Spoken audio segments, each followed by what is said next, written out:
Well, hi there and welcome to Dino's World. And finally, I give you my first ride impression of the RTR 310 2025 model. This is a big launch, a significant launch for TVS. Why? Because first of all, they're celebrating 20 years of Apache, a motorcycle that laughed at convention and created a revolution in the entry-level sport bike segment. Also, they are also celebrating 6 million Apaches on road, which is a huge benchmark for an Indian motorcycle company and a thing to be proud of as an Indian motorhead, because not only is the Apache one of the best selling sport bikes here in India, it's also winning hearts across the globe in several other markets.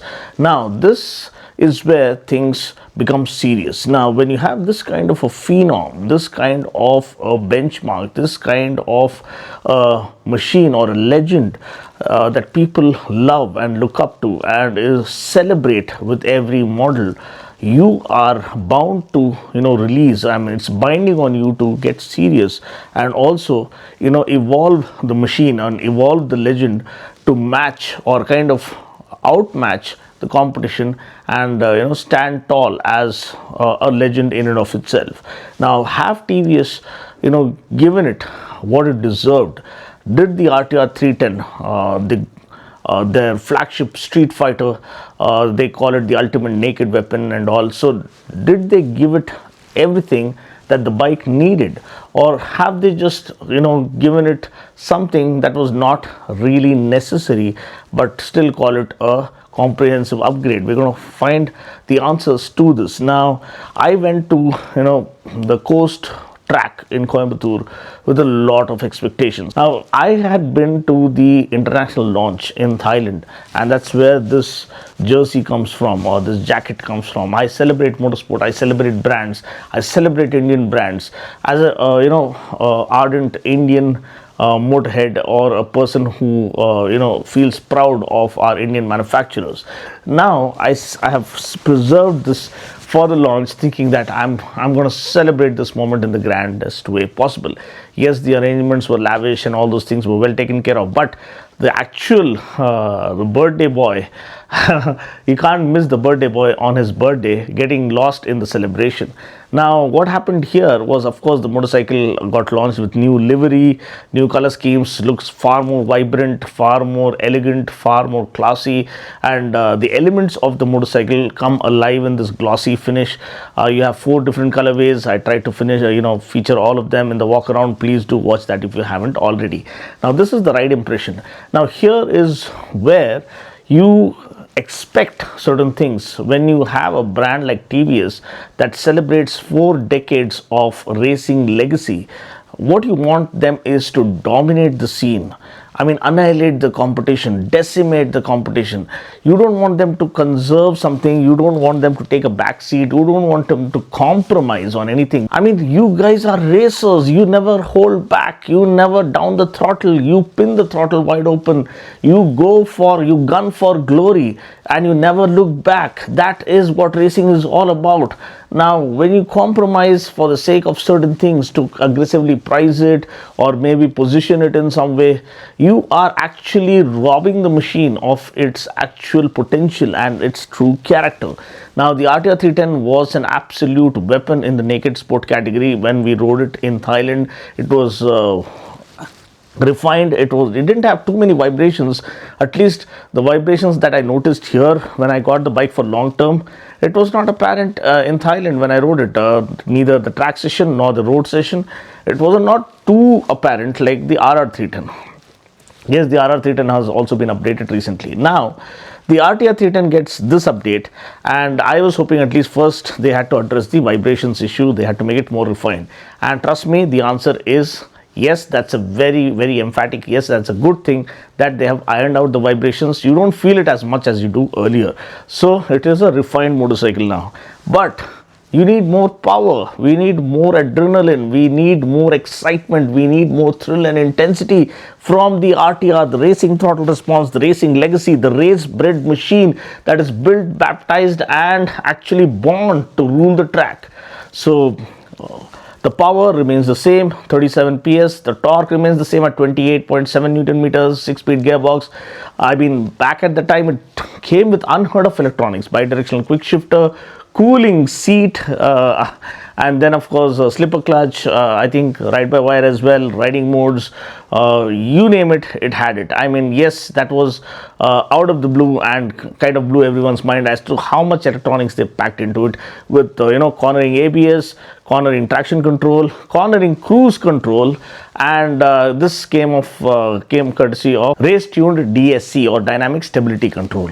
Yes, this came courtesy of RTDSC, or race tuned dynamic stability control. Now they have come with something new. They are offering something called as linear stability control, which kind of again works like traction control to ensure that even when you are giving full acceleration on wet surfaces, it prevents excess wheel spin. It keeps the motorcycle under check. It keeps it controlled. It keeps the power delivery under check, and ensures and prevents any loss of control, and prevents any loss of control from the rider's side. Also, they have updated it with something called drag torque control, again similar to I mean, it works in conjunction with slipper clutch. When you do faster downshifts or when the engine braking is far more intense, it ensures that the rider doesn't lose control. So apart from this, what else have they updated? They have given it a launch control. Okay, I agree that it is a race or track based feature, but how many of them race the 310 regularly on weekends? Now, how many of them will use it on a day-to-day basis?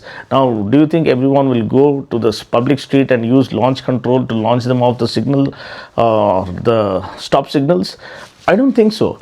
So the launch control is not really necessary in this day-to-day street fighter machine, which might be used for daily commutes, which can be used occasionally on track day events, which has very good touring capabilities. Now, when it was launched, it was showcased even at the Auto Expo. They loaded it with accessories like front windscreen, panniers and whatnot, tank bag and all those things. So you project it as a good tourer. It is a good tourer because it has a flat seat, comfortable upright seating posture, state-of-the-art chassis orientation. You have a steel release frame. It's a hybrid chassis, steel release frame and a bolt-on aluminum subframe. You have beautiful tires, Michelin Road 5 tires, which I rode all the way to Ladakh, and it stood the test of time. You can watch that entire series if you haven't already. The lighting is LED lighting. It looks absolutely stunning, especially in the yellow attire, and now it has the red, the black, the yellow, and also other color scheme, one more color scheme. So please do watch my walk around video. Now, all this, it has a usable tank volume, accessible seat height, 800 mm seat height, good amount of ground clearance. The lighting is superb. The design is very captivating. It has adequate road presence. It has that modern, futuristic, sporty looks. Now you have all this on one side, but yes, when we rode it on the track, I'll tell you, it started pouring cats and dogs right from lap 1. The moment we entered the lap, it started pouring because we were the last to hit the track, and that was a little unfortunate because things didn't go as planned, and we got very less track time, maybe hardly 13 or 14 minutes when the track time was about close to 20 minutes. Track time was reduced because it started pouring intensely. Actually, it was literally a downpour, and then of course we had a flight to catch the same evening. So there was hardly any time to do a road test. So we had to get back from the track to the airport, which was quite far away, and there we lost out on the road test part. But the track experience, I'll talk about that. First of all, the tires, I mean the chassis, the brilliance, technical brilliance of the machine in heavy downpour is absolutely amazing, because on that kind of track, it's a fast, blazing track with wide open roads and the fast sweeping corners. So you got to be on your toes, and the machine has to be right on point to ensure you don't lose control. So it did the job. It had superb road grip, it had great agility, great handling, superb poise to follow the line through the corners. So all that, it is right on point. I agree, I celebrate that. But When you are the racing champions, when you are dominating the racing scene, why are you depriving it of the power that it deserves? Why are you depriving it of the way it is supposed to be unleashed completely? Why are you holding it back? I'm pretty damn sure it can get 40 bhp or even more. It's just a matter of time. They just need to tweak it. They're making some of the fastest machines that are competing on the international level and also winning the races. Why a production motorcycle is deprived of the power and torque? Don't tell me the mileage. Now mileage is going to hardly make any difference. Maybe a 5 kilometer difference, 5 kilometers per liter difference. A person who goes for this kind of machine is not going to look at mileage. He wants performance. He wants uncompromising, unforgiving performance. And if you're depriving him of that, you're depriving the Apache brand of its legacy. You're depriving the Apache RTR brand of its actual character or demeanor, what it has stood for all these years. It's a pinnacle of performance. Before KTM entered, the RTR 160 Hyper Edge was the pinnacle of sporty performance that you could experience on a motorcycle without any compromise. It was wild, it was scarily fast. You in fact gave the tagline scarily fast. Why would you deprive it of all the power that it deserves to make it the absolute weapon that you call it, absolute weapon and a benchmark in its segment? So yes, it is refined, yes, it is better, it is more agile, more premium, more loaded with electronics, but they could have done so much more with this update and made it an absolute firecracker that blew everyone's mind away. Celebrating 6 million Apaches and 20 years of Apache, it was binding on them to give us a fan edition with no holds barred, no limits whatsoever.